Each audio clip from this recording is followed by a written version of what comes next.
Hey there, welcome to episode 83 of the Let's Innovate for Vegas audio program. I am your host, Managing Director of the Innovate for Vegas Foundation, a Nevada nonprofit public charity, 501c3 for those curious, Dan Hugo. I'm here to talk today, if I can speak, about Smarties. No, not the delightful, powdery, chalk-like candy, for being generous. No. We're talking about smart people. We're talking about people who are not necessarily classically book smart. I don't know what smart really means, but people who are interested in tackling challenges, who have a certain talent or a collection of talents they can apply to certain things and who want to do so. People who are good at stuff. Is that smart? I don't know. Smart is too often labeled, measured, probably incorrectly, with an IQ test. Fun fact, look it up yourself. Einstein never took an IQ test, nor did Stephen Hawking. So if you see somebody comparing those, nope. So with all that in mind, the Innovate for Vegas Foundation, like I said, is a Nevada nonprofit, 501c3 public charity. We are working on civic volunteer projects. We have a whole bunch of stuff going on. One of these days we'll have our new website. There's actually a couple of websites coming because, as somebody once said in one of my real world job scenarios, if our schedule is slipped, if we're delayed, does that mean we have more time to add stuff, to add features? So as our new and updated website with one new board member, one emeritus member, some new terminology, a focus on Agile for volunteers, projects become initiatives, components of initiatives become projects, a few other things. Some efforts to elevate communities afar, to connect, communicate and collaborate with fellow civic volunteers around the country, around the world, beyond. Nobody really knows what the boundaries of Vegas are, so you can always innovate for Vegas. You don't necessarily have to be in Vegas. So with that, let's talk about Smarties. Hopefully, wherever you found this audio program, you will found the episode description. There are show notes with a summary that I will read, and 3 links today. 2 are the usual. One I switched out for a Wikipedia link to a book. Hopefully you've read it. If not, you should. Summary of today's episode. What would happen if our innovation culture could be kickstarted by answering the age-old question, when am I ever going to use this? How about right now? Anyone who's ever been in a math class in junior high school or high school has certainly heard that question, possibly in history, perhaps in English, other such academic pursuits. When am I ever going to use this? You never know. The links for today's episode. First, our homepage, innovateforvegas.org. That's FOR spelled out, no spaces, no dashes, innovateforvegas.org. Our GitHub organization, github.com/innovateforvegas, spelled out just the same. Those two links will provide you with the beginning of finding out what we're working on, where our projects, where our initiatives are, where they're headed. We have, like I said, a couple of other things that will have some sort of website or GitHub project, GitHub organization attached to them. I've mentioned Project Act previously. Project Act has its own GitHub organization. We'll hopefully have some collaborative inputs and, there's plain old collaboration from other individuals and organizations. ACT, standing for Autonomous Cohort. Tessellation in one version. Transformation in another. Autonomous Cohort Transformation. Visit either of those. The GitHub organization is migrating to our Agile for Volunteers structure. You'll probably hear more about that in the near term. And our website, what can I say? It's in need of a whole makeover at this point. And our third link, the Wikipedia link for the Project Hail Mary book, soon to be movie, book by Andy Weir. If you are familiar with The Martian, this is the better. I think everybody agrees this is a better book. The Martian was a good book. Project Hail Mary is pretty good. I mean, it's pretty cool. It's good enough that I'm going to start the whole section of the whole first section of this audio program talking about it. Project Hail Mary. Now, if you have read Artemis, also by Andy Weir, Project Hail Mary is as good or better than The Martian as Artemis was not, my opinion. Project Hail Mary. Check it out. And I think Ryan Gosling is going to play the main character in the movie, I think. Allegedly coming out in a year or two, maybe next summer. I'll be looking forward to that. Innovation culture, by the way, is something I've talked about many times, more often in the Cafe Genius audio program, the Cafe Genius Impresarios, the entrepreneurial innovation ecosystem of the Greater Vegas area and beyond, requires a culture of innovation as one of the pillars of what it would be, what it would have to be a viable, reasonable, potentially healthful entrepreneurial innovation ecosystem. Is that what I said earlier? The ecosystem. So the innovation culture, a non-trivial component of that. It takes time to develop. You must cultivate it. You cannot sprinkle money on top. So from our perspective with volunteers, it's not something we can just snap our fingers and obtain. Given that we are working in a volunteer space, it will just take time. I'm going to have some tea now. The air in Vegas is actually improved. There's been some wind and the temperatures are cooler, which means lower pressure, which means potential for wind. The fires, there's always fire somewhere, have left a lot of particulates in the air, have had a negative impact on my ability to speak, as you can probably hear. A little bit of tea goes a long way. So now, how about a quick book report? I've been rereading Project Hail Mary. It is a fun one. The characters, there are two. Mostly, like half of the book is two characters. The other half of the book is the pre-story, kind of interleaved in a sort of flashback, present time, alternating chapter arrangement. The characters encounter challenges that require creative, innovative thinking with huge stakes. And they work through these using some fundamental skills that we should all have or have access to. The skill levels are sort of high school, not requiring like physics, PhD level effort. High school physics, high school probably algebra, high school chemistry. So it's been interesting recalling that. It's been a while since I first read it. It's a fun read though. Definitely check it out. I'm not going to give any spoilers, but if you enjoyed Weir's book, turned into a movie, The Martian, like I said, this is way better. Perhaps mostly because it's more fun. The Martian was basically the main character stuck in his own head, trying to survive. So the story was like internal, sort of like the man versus man, man versus nature. Everything is resting on his ability to rely on himself, rugged individual, all that. Not a bad premise. This is more fun read because it's more not only interaction between the two main characters where they must solve some scientific challenges, they must solve some experimental reasoning. Some of it's a little bit far-fetched, but that's how fiction works. It's an almost interactive story, though, with the reader or listener, if you like audiobooks. You will, if you are of this mindset, you will find yourself working through some of the challenges with the main characters, recalling your high school chemistry or your high school physics, pondering if you're into furniture making, if you're into any sort of mechanical, there's a lot of stuff going on, a lot of opportunity to visualize. It'll be interesting to see how they turn this into a movie. But if you are able to, or if you are inclined to recall the good old days when you were doing your physics homework, when you were calculating densities of things, volumes of spheres, molecular weights, chem class, maybe even a little bit of biology. So good times.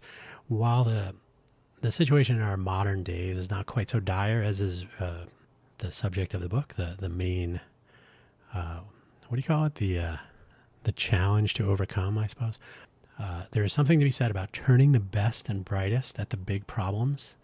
Like, hey, here's a huge, giant problem. Anybody have any ideas? And let the ideas flow from people who are good at ideation, or maybe some small problems to get started, to see what they come up with. As the punchline goes, I didn't know I couldn't do that. So in answer to when am I ever going to use this, well, how about on this little challenge right here? Certainly in Southern Nevada, we have a water shortage, for example. Often the water authority, the water district, water authority, they just kind of take care of it. Maybe if there was a on-the-ground hackathon, a water hackathon, coming up with interesting ideas for individual efforts to save, conserve water, recover water, etc. Just an idea. There's a ton of stuff, tons of potential. The problems don't even have to be local, although starting out with the things you know, things that affect you, things that you're familiar with, is a good way to begin. What is innovation culture? So have you ever been describing an idea to someone and another person nearby overhears, presuming you're in public somewhere, or maybe not, maybe you're wherever you are. Another person overhears, interrupts with apologies. Oh, I'm sorry, don't mean to interrupt, and asks with a certain excited tone about your idea. I didn't mean to interrupt. Are you talking about conserving water in Southern Nevada by any chance? Maybe they'd like to be involved in some way. Are you looking for people to join your project? Are you forming a startup? Here's my card. Let's talk, etc. Have you ever checked to see if there are any hackathons this weekend? This is a real thing. I'm only laughing because it's been a while since I've been around this sort of environment. Are there any hackathons? Have you ever asked a friend or two, hey, do you want to go to this hackathon this weekend and tackle some challenge? And they say, oh yeah, that sounds cool. Then you go, then you do it. You stay awake for a couple days, or maybe it's a challenge that goes over a couple of weeks. Maybe there are a couple of those. There are some that are about to commence. I think anyway, I won't take guesses right now. We'll talk about that later. A culture of innovation includes all of these and more, and maybe yet other directions that are novel and maybe unexpected. Basically, when there is one innovative person, one person who thinks out loud perhaps, there are possibilities. But when those thinking out loud moments are heard by another, when there are two or more of you in proximity, and then there's some interaction, there are probabilities. Suddenly an idea will feed back into itself as notions and ponderings and opinions and so on will bounce back and forth. And by the way, in the Project Hail Mary book, this goes on too. Without spoiling, one of the premise of the story is that the two main characters they don't know about each other. So the notion that they were going to tackle this alone, that might be a minor spoiler, so sorry.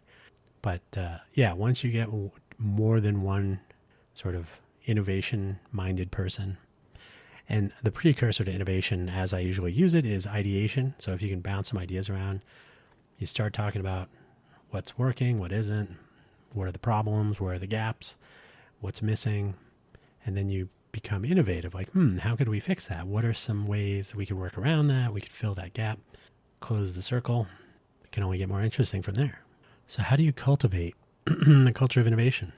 There are signs of innovation floating around the greater Vegas area already.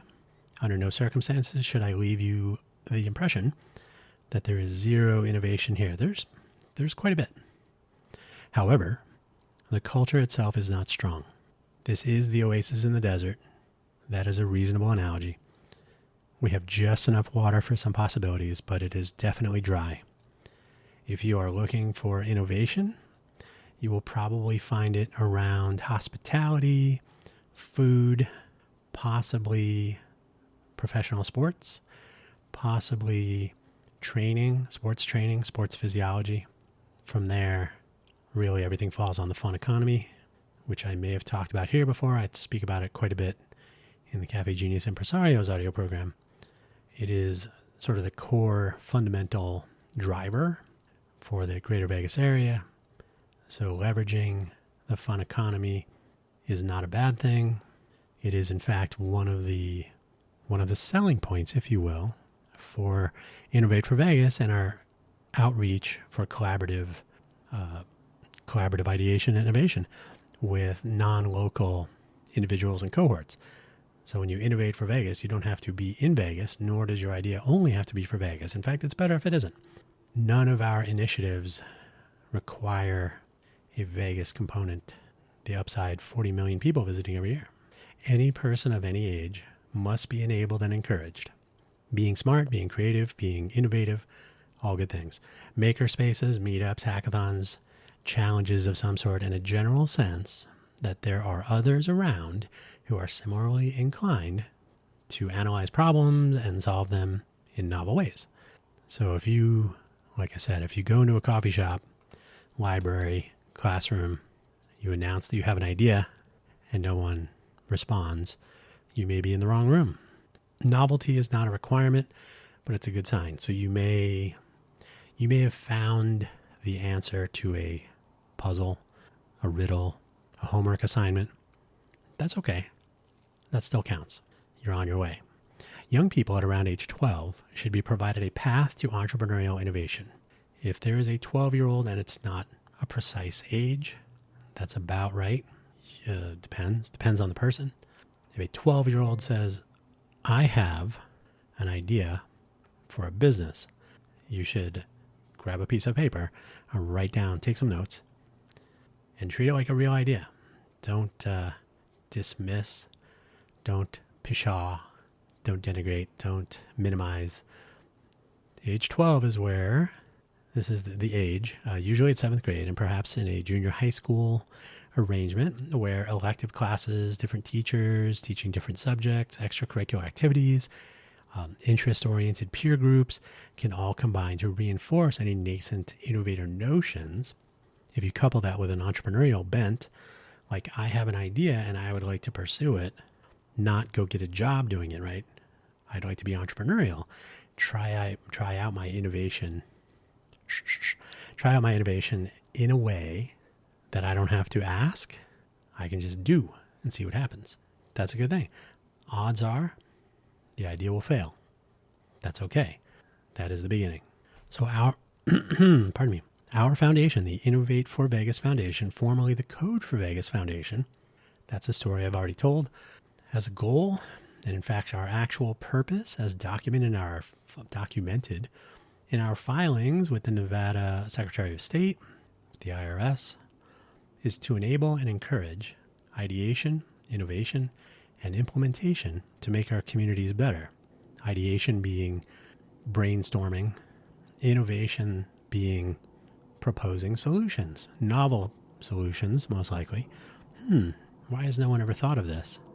And implementation, not merely coming up with ideas and letting them sit, doing something, and then make the communities better, address problems, gaps, shortcomings around, nearby, impacting friends, family, neighbors, communities. Community is not a word that I use often. In this case, it's literally proximal groups of people, the people around you. Pretty straightforward to say. You can say it anytime. You can say exactly that sentence, and I say it all the time. To enable and encourage ideation, innovation, and implementation to make our communities better. Piece of cake. Not as easy to do. The hill is steep and very uphill. Get it? The key is to locate a small group of nascent or maybe even aspiring entrepreneurial innovators. Entrepreneurial innovation, to me, there are two sort of orthogonal characteristics. If you're entrepreneurial, you may want to open a McDonald's franchise.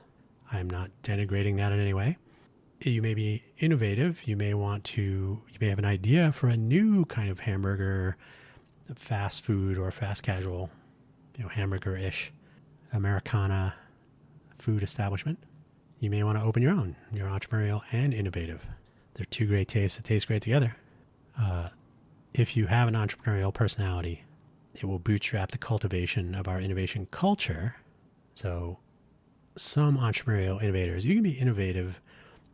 There are those who would like to work in a research facility or in my time with big companies, there have been people who would be happy to stay at a big company, collect a paycheck and all the bonuses and so on, and just get paid to do research, come up with new ideas, new things. That's sort of how the internet started. Sort of how the web browser wars and all that stuff, all that. So, but you also need some entrepreneurialism to cultivate an innovation culture if there is not one present or strongly present already. Culture as a startup, perhaps. The hill has been overly steep locally here in Vegas. So we have branched out beyond the greater Vegas region to attempt to draw on the proclivities as it may be found, on this proclivity, as proclivities, as they, or on this proclivity as it may be found in others anywhere.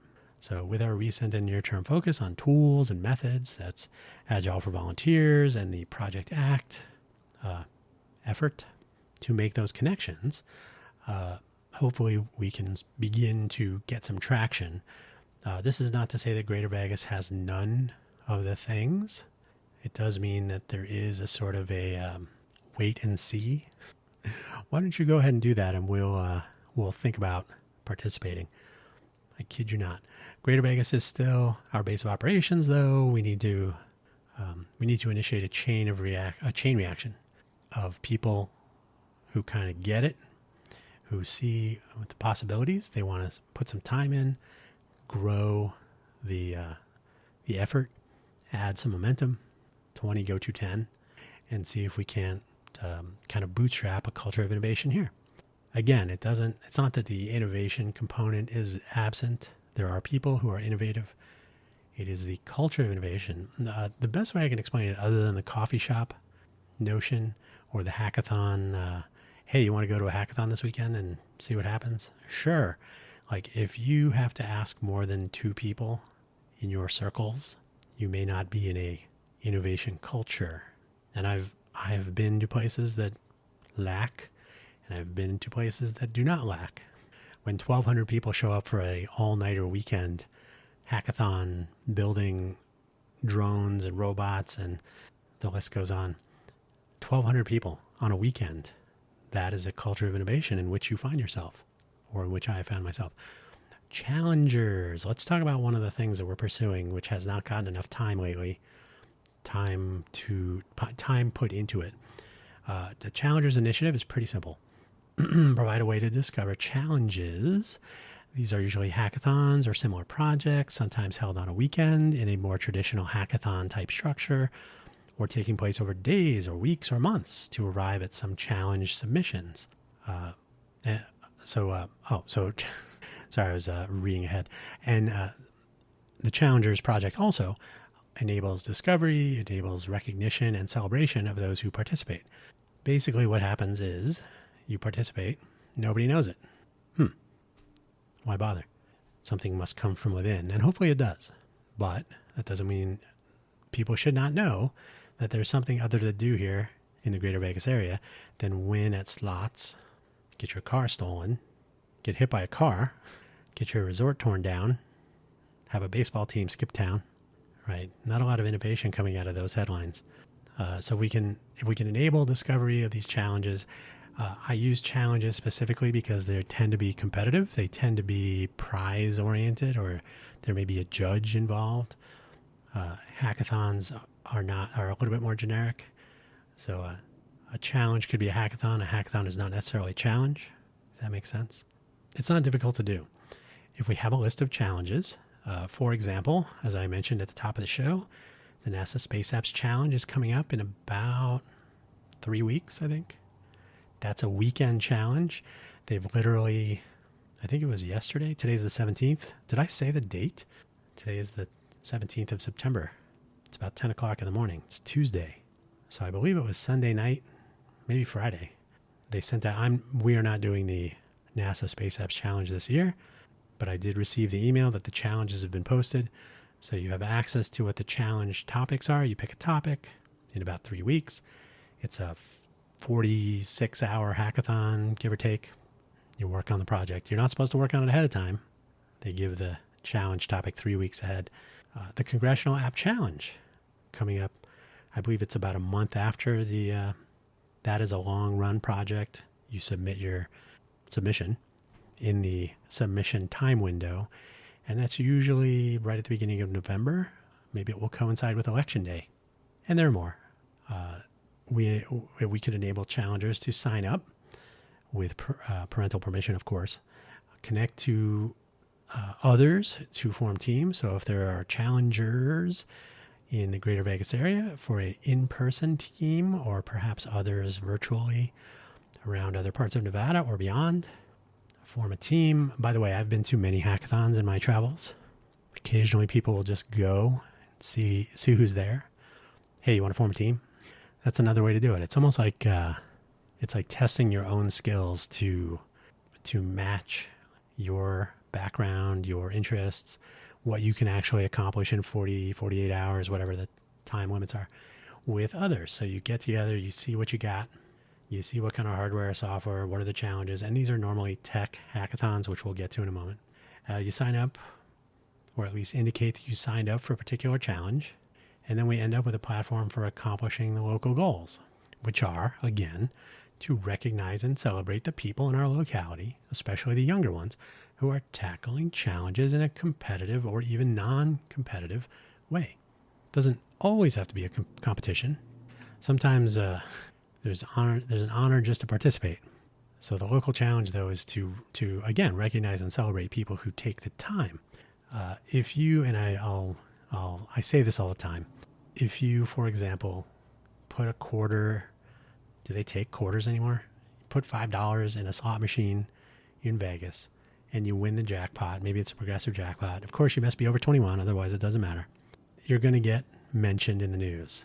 Local hits jackpot. If you are under 21 and you come up with a solution for how to get 2 astronauts off the International Space Station when their capsule has potential thruster failures, you will never be mentioned anywhere unless you also win a slot machine game. So the idea, though, is to make these accomplishments by people of any age more recognizable, make the participation recognizable, celebrate when there's winning or when there's some sort of accomplishment, make it part of the day-to-day conversation. We can talk about sports, race cars, crime. Why not talk about achievement, accomplishment?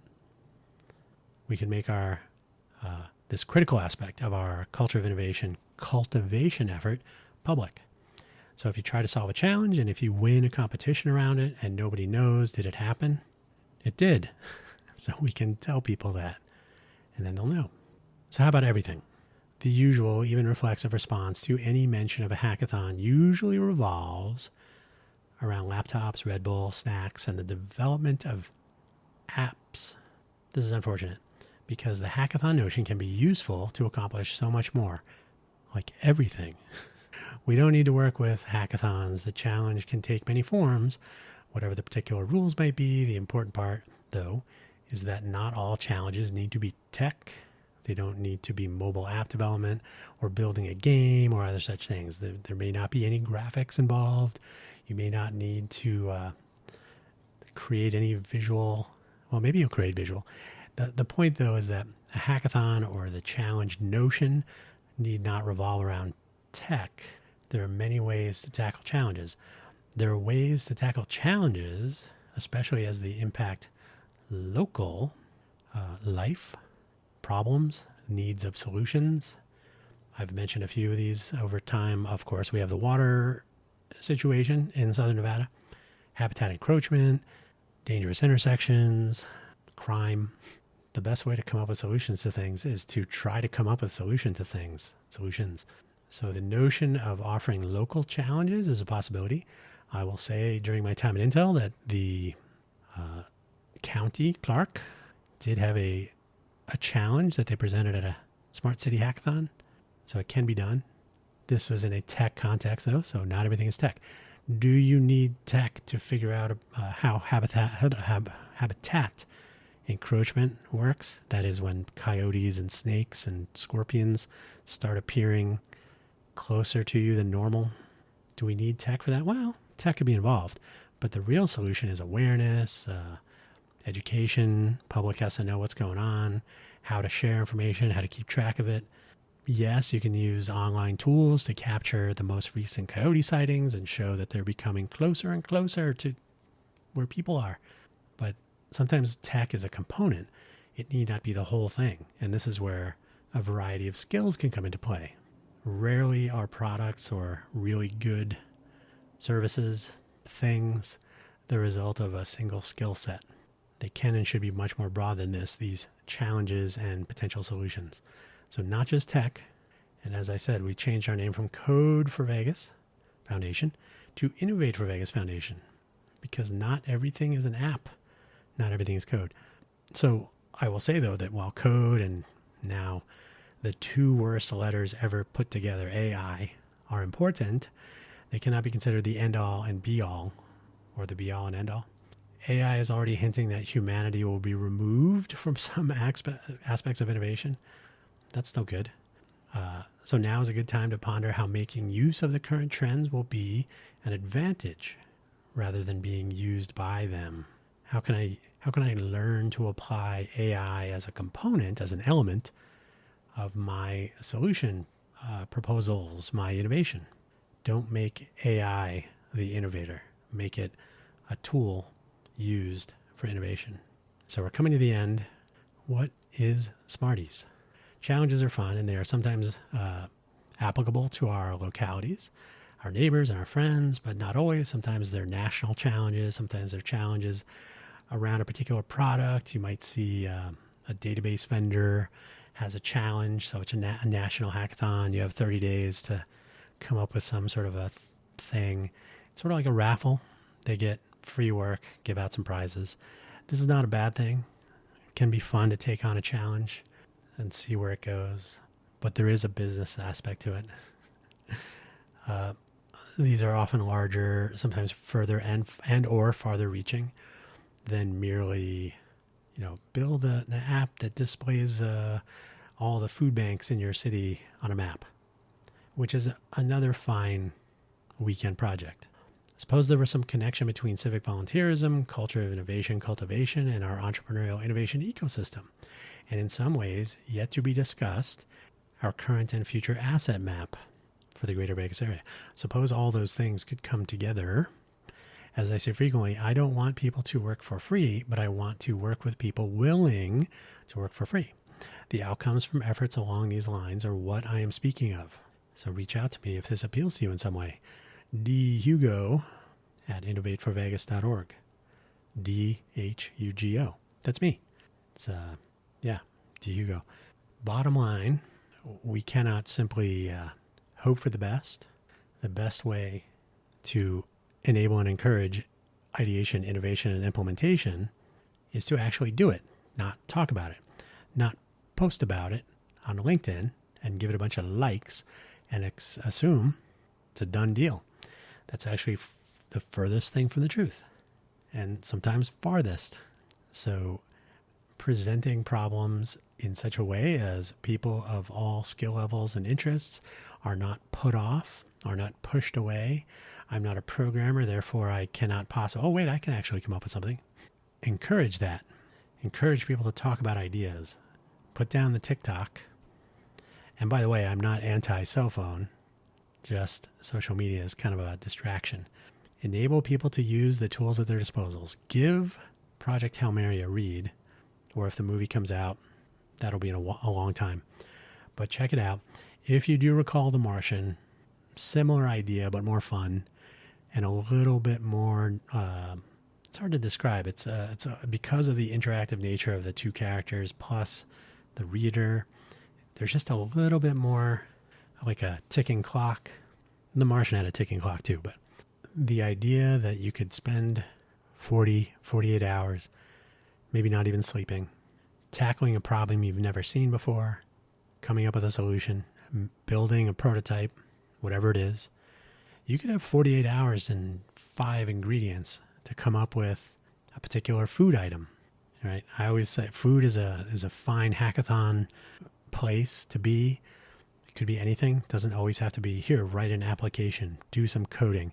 It could be any number of things. Here's a problem. Let's come up with some ideas in the next 48 hours to solve the problem. and then assess the solutions and see which one seems to be the most viable. I've proposed 10-year plan hackathons for cities that are required to create and update a 10-year plan. Usually that's required by law somewhere, big in California. Tackling community issues, tackling citywide issues. They can be very heavy issues like homelessness, water, shortage of water, habitat encroachment, one of my favorites. Or it could be smaller things like, how do we prevent, I'm only laughing because it's not a small thing. How do we prevent people from almost getting hit in intersections by cars? People always capture the accidents, the collisions. It's the close calls that don't seem to make it on the radar. How can we capture obstructions that impede those who are not 100% ambulatory? Maybe you're in a wheelchair, walker, cane, other, just not the usual way of getting around. How can we not catalog and hopefully improve known locations? We can keep track of dynamic locations. If you're ever in a construction zone, you know sometimes the sidewalk is unavailable. When they put the sign in the middle of the sidewalk, 500 yards from an intersection, you're up for some bad news in about 500 yards after you've made it to that corner. So there are any number of challenges that can be tackled locally. Not everything is code. Sometimes it's just common sense. Sometimes it's life experience. Sometimes it's the way to connect those things. Discovery, connection, communication, collaboration. Smarties. Let's see what happens. I'm going to have some more tea. I'm going to remind you to check out our website, innovateforvegas.org. I'm going to remind you to reach out to Hugo at innovateforvegas.org. I'm going to remind you to go to our GitHub organization. Today being the 17th of September, I will remind you, as I mentioned earlier, that we're revising our project to initiative structure. So there will be some activity, some things moving around, cool stuff coming. Do check it out. We have about 20 years to turn the greater Vegas area into an innovation destination, and it can start right now, probably with you. Let's see what happens.